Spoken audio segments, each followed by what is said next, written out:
como é que foi para você dar a sua primeira aula, né? Porque eu acho que isso marca, né? Você pegar e chegar ali no meio de todo mundo e... Marca, marca, mas a gente estava falando da língua, da barreira da Sim, língua, então eu comecei aqui na universidade como professora que a gente diz honorária, que no Brasil seria como se fosse um professor substituto na sim, universidade. Então foi assim que eu comecei. Então eu pegava as aulas de outros professores que às vezes não podiam dar aula, alguma coisa assim. Então foi aquele treino que eu comecei. Eu comecei na escola de medicina a dar essas aulas. Então, as aulas que eu comecei dando foi o que eu tinha mais conforto, né? Que eu sabia mais, que era a minha área de pesquisa. Então, em torno da epilepsia. qual era o nome da matéria? O Existe nome isso? da Existe isso? matéria. Na verdade, é que Aham. são módulos, então era do Sim. módulo de neurociência. Então eu Ah, dava, então daí você dá, são vários professores que vão dar aula no mesmo módulo. Então você tem os experts, vamos dizer assim, de cada área sim, que vão dar aula, né? Então eu dava aula, eu lembro de mecanismos de epilepsia, o que acontece no cérebro, né, quando está acontecendo uma convulsão e o desenvolvimento da doença. E também dava aula de a parte de medicamento, a parte de farmacologia, que era minha formação. Então, o susto de chegar lá, que a medicina eram 300 estudantes, são 300 estudantes, né? Então, é aquele auditório, aquela coisa que você vê em filme. Então, você vê aquilo lá num filme, chegar lá e tá num pódio com microfone, com 300 sim. estudantes na frente, pra mim foi bastante chocante. Então, foi aquele momento assim, nossa, eu não Não, acredito que eu tô aqui. essa foi a sua primeira, não? Essa foi a minha primeira aula grande, sim, foi na turma da Ah, medicina, com 300 estudantes. meu Deus do céu. Foi bastante chocante. O mais chocante é depois corrigir 300 provas. Mas, Caiu a lagriminha de falar assim: "Oh, olha só, estou eu que tinha medo de falar inglês, 300 pessoas". caiu várias vezes. É tão bom a gente olhar pra trás e continuar sempre, tipo assim, lembrando daquele começo. Eu pra mim, Hum, acho que eu mencionei antes, a gente estava conversando rapidinho, um dos hum. momentos pra mim que foi o mais chocante foi quando eu fui dar uma palestra pra 1000 pessoas a primeira vez, eu falei: "Uh, 1000 pessoas? Eu posso sair correndo?" 1000 pessoas é gente É, pra foi caramba, hein. deu medo. Eu acho Hum. que, tipo assim, depois de 300, qualquer coisa que vai crescendo, você tipo assim, fecha o olho e Hum. vai, e confia. Mas quando eu fui realmente efetivada, que na verdade eu tive um contrato inicial de 2 anos, eu fui efetivada dezembro passado agora, então é Sim, extremamente recente, que agora eu sou professora permanente, vamos dizer assim, então vai ter progressão de carreira ao longo do tempo, mas então agora eu sou, vamos dizer assim, concursada finalmente. Então, realmente, foi bem importante dar minha primeira aula no módulo que eu estava coordenando, foi extremamente importante e, de certa forma, até um pouco frustrante, porque foi online a minha primeira ah, aula depois sim, de contratado, então eu falei: sim. "Não". Ah, po mas a do auditório não, a do Ah, não, auditório não, não, de é auditório foi sim. um tempo Fo atrás. Então, mas eu fico pensando, né, que a gente eu eu não acho que estou pronto ainda, sabe, tipo, para várias coisas que eu estou fazendo, e pode ter passado a mesma coisa na sua cabeça, né, de ter falado assim: "Será que eu estou pronto para dar aula para 300 pessoas?", mas aí É. você tem que engolir o medo e ir, né. Felipe, você vai com medo mesmo, porque É. eu acho, na minha opinião, eu nunca vou me sentir pronta. Hum, Porque cada vez que eu vejo, tipo assim, será que eu tô pronta? Daí vem um desafio novo. E daí eu assim, nossa, será que eu tô pronta? Daí vem um hum, desafio novo. Então, acho que aí vem o papel dos mentores. É hum, importante, tipo assim. E o mentor não é aquela coisa, ah, não, esse foi oficialmente a pessoa que é o mentor. O hum, mentor é aquela pessoa que você às vezes segue no Instagram, ou é aquela pessoa que você conhece, ou aquela pessoa que, tipo assim, que passou, às vezes não tá nem na mesma área, mas que vem com uma palavra que aquela palavra te faz seguir e acreditar. Então é aquela palavra certa na hora certa. sim. Então são pessoas que às vezes eu penso e às vezes eu pergunto pra pessoas, colegas que têm mais experiência, tipo assim: "Nossa, será que eu encaro isso? Será que eu tenho capacidade? Será que não, vai", eu tipo Hum. assim, a gente vai indo a passos, às vezes os passos são maiores do que a gente pode dar, mas, a Mas gente vai dá, né. tentando, a gente vai tentando. Mas eu acho que quando você tá no meio lá da aula e você talvez olha pra cara daquele eu tô tentando me imaginar na pele do professor, né, então você olha pra cara daquele aluno lá que tá mais interessado, que deve ser o mais É. que deve ser aquele aluno que te dá um gás, né, pra falar assim: "Ó, eu tenho que continuar porque a aula Eu tá para dando". mim foi um aprendizado. Número um, eu comecei só a pensar todo o meu tempo de faculdade, eu falei: "Nossa senhora, o professor vê tudo aqui na frente". Então vê mesmo, né? Número 1, vê mesmo. Tipo, Hã. não tem como O esconder. professor me E via cochilando lá no me via fundo. cochilando no fundo da sala de aula. Hã. Número 2 é aquela coisa que realmente você tipo assim, a atenção das pessoas é 20 minutos que uma pessoa vai te dar atenção. Tudo que passou Hum. de 20 minutos, a pessoa, tipo assim, eu sei que agora a gente tá falando aqui, vai ter aquele que foi dormir, que foi buscar o café, que foi caminhar, que vai voltar.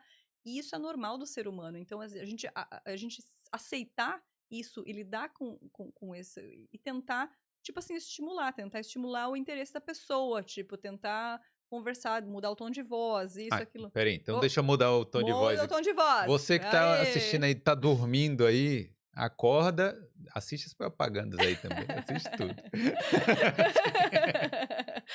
Sim. Exatamente, exatamente. Como eu digo na aula, tipo assim: "Vai, É, busca o café, toma um sim. tempo, volta, respira, vamos lá de novo". E eu acho que essa flexibilidade é importante, mas sim, muitas vezes eu tô fazendo uma palestra, alguma coisa, eu foco naquela pessoa que tá me olhando, que tá recebendo. E no início eu dizia, se eu dava uma palestra, tinha um colega meu que a gente sempre ia pra conferências juntos, eu dizia pra ele, assim: "Gary, tipo, me olha e fica fazendo assim, por favor, porque senão eu vou me Fica perder". me validando, né. Fica validando. É. Exatamente, é importante, porque vai ter aquela pessoa que às vezes tá, tipo assim, olhando e tá fazendo o não com a cabeça, mas ela tá pensando em outra coisa completamente diferente, e você tá dizendo: "Nossa, o que que ele tá dizendo? Ele não concorda comigo". É. Ó, mas ó, orgulho, hein, uma brasileira professora no curso de medicina, hein. Nossa, muito obrigada. É, É, bem legal. mudei pra farmácia agora, voltei É. às raízes. Então, aí você depois que virou de honorária, né, virou professora Efetivada, permanente, sim. mudou alguma coisa na sua rotina? Mais trabalho? Ainda mais.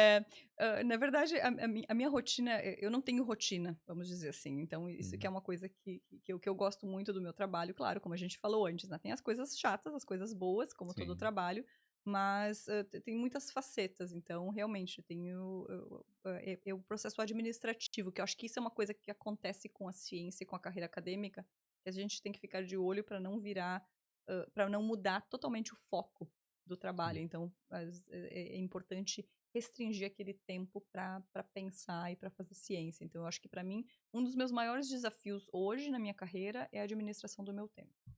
Então, hum. isso para mim é extremamente difícil, que eu ainda não sei como é que faz o balanço. Se alguém tiver alguma É alguma é porque são alguma aulas dica. porque, assim, aula em si, são quantas horas na semana? As aulas que eu vou ter, que estão lá na agenda, são as aulas que eu vou ter na agenda, então o Sim, restante tem que se encaixar. Então depende muito, depende porque aqui, por exemplo, são semestres e cada semestre pode ter um número de módulos. Então, às vezes, o meu módulo, vamos dizer assim, vai ter 6 semanas ou 12 semanas. Então vai ter períodos que entendi. eu vou estar extremamente busy, extremamente ocupada com várias aulas no mesmo dia, ou laboratórios ou outras coisas acontecendo. E vai ter períodos que eu vou ter com menos, então que eu posso focar mais na ciência, no laboratório, no serviço, nas outras coisas. Então, é esse balanço. Então não tenha aquela coisa, minhas semanas são completamente diferentes Entendi. uma da Ma outra. mas já é tudo presencial hoje em dia, todas A as gente está de volta completamente presencial agora. Aham, que o hum, próximo, o ano acadêmico vai começar em setembro, né? Que aqui, sim. diferente do Brasil, que começa em março, no início do ano, aqui a gente começa, as férias de verão são agora, a gente começa o ano acadêmico em setembro. Então a gente está completamente presencial. Sim. Não, espera aí, e o que que o professor faz nas férias tira férias Ah, também? descansa 3 meses, né, perna para o ar. O Não é assim? professor Hã, hum, prepara as aulas, prepara para receber, prepara os laboratórios, faz toda a parte no momento agora, por exemplo, o meu trabalho basicamente está em mudança de grade curricular, mudança do currículo, então isso envolve hum, bastante, e a pesquisa. Então são esses momentos que a gente vai ter, por exemplo, assim, então no verão é um momento que eu sei que eu posso dedicar mais ao laboratório. Então, que hum. eu vou ter alunos comigo, né, que tem alunos de mestrado, doutorado, de graduação, pós-doutorado, então eu posso dedicar mais tempo para realmente escrever artigos científicos, escrever projetos, então balança. São alunos que já que estão querendo crédito extra, é isso assim? Não, ou é Eu tenho alunos de graduação, sim, que hum, estão fazendo, por exemplo, medicina, farmácia, que vem para um estágio, né, por algum tempo. E tem alunos, por exemplo, de doutorado que continua, né, que são aqueles 3 ou 4 anos, dependendo do programa, Aluno de mestrado é 1 ano, ou 2, dependendo do programa também, então... É. Pô, não, legal, assim.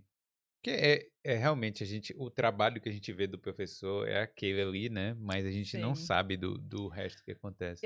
É muito engraçado, porque os meus alunos, eu tive alunos da medicina e da farmácia que chegaram para mim e disseram: "Nossa, a gente vê você chegar lá e dar uma aula, e a gente acha que é só aquilo ali". Sim, Então daí reclama que o professor não respondeu o e-mail rápido, que não fez isso, porque tipo assim: "Ah, não faz nada além sim, disso".